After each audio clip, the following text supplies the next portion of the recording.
want to go look for animals? We found some. Alrighty.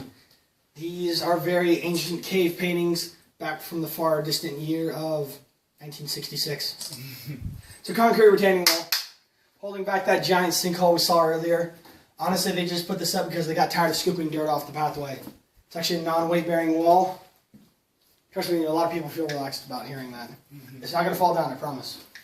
Alrighty, it was actually drawn on by Mr. Michael Frary, head of the UT Art Department back in 1966, who was making his own rendition of the wall found in France, using animals found here in this cave.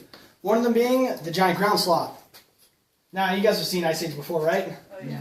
You guys remember Sid the Sloth? Yeah. And how small he was? Yeah. Yeah? Well, they were wrong, by the way. The giant ground sloth of that era was roughly the size of a Chevy Suburban. Yeah.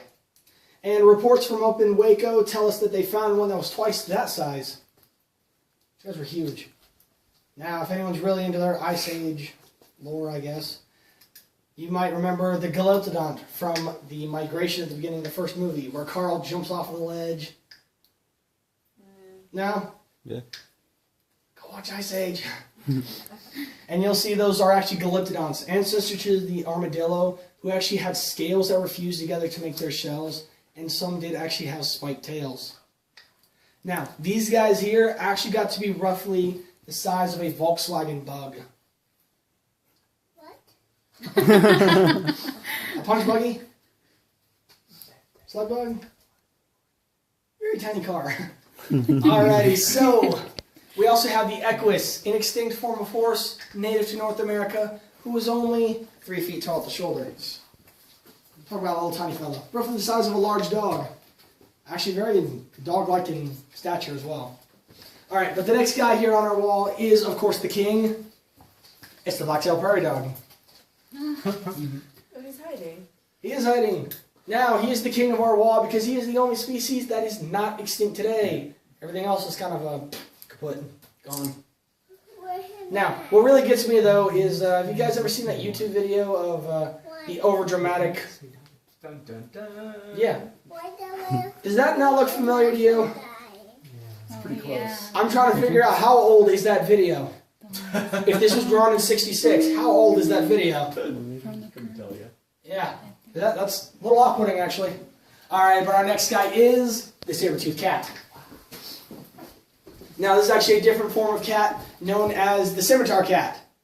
We call them that because their fangs only got to be 3 to 4 inches long, were serrated on both edges, and flat like steak knives. To assist in hunting, the peccary, an extinct form of javelina or giant wild boar that we have around today, found more bones of these javelinas than anything else here in this cave.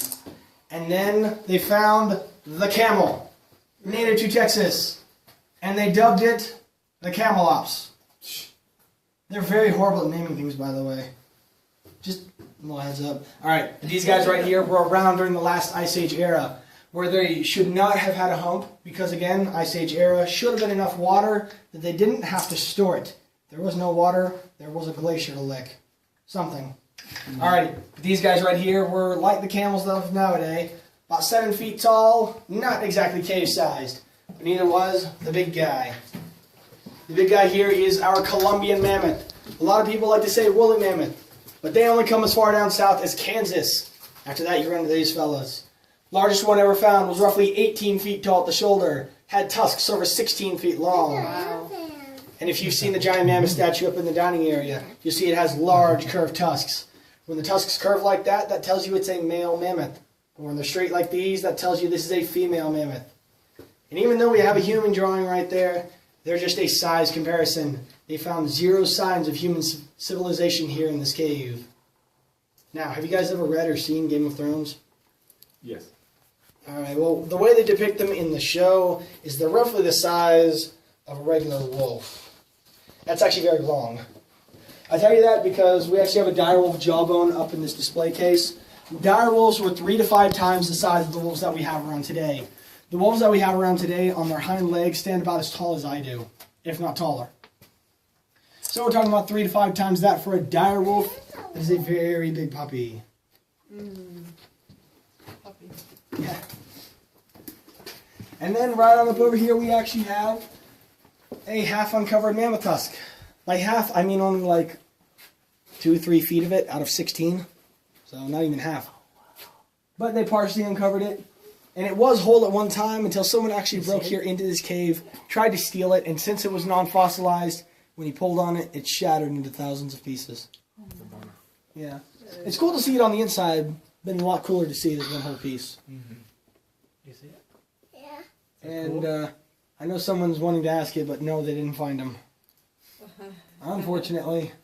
You guys didn't have the cameras and everything set up then? No, that was like way long ago. I think that was actually before they even started doing tours. When did you guys start doing tours? 66. So, okay.